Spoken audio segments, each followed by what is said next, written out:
શહેરમાં વર્ષની ભગવાન જગન્નાથજીની ભવ્ય રથયાત્રા આગામી શુક્રવાર તારીખ 27 જૂને યોજાવાની છે। શહેરમાંથી કુલ 8 શોભાયાત્રાઓ યોજવાની છે, પરંતુ મુખ્ય યાત્રા નાના મહુવા સ્થિત જગન્નાથ મંદિરમાંથી પ્રારંભ કરશે અને શહેરભરમાં નગરચર્યા કર્યા બાદ સાંજે નિજ મંદિર પરત ફરશે। આ રથયાત્રાનું આ વર્ષે સતત 18મું વર્ષ છે।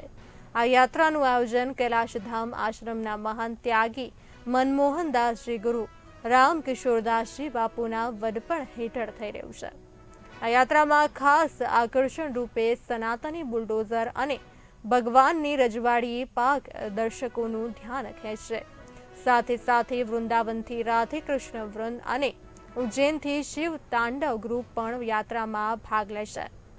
સૌરાષ્ટ્રના વિવિધ વિસ્તારોમાંથી હજારો ભાવિકો રથયાત્રામાં ઉમટી પડશે અને ભક્તિભાવનો માહોલ સર્જાશે।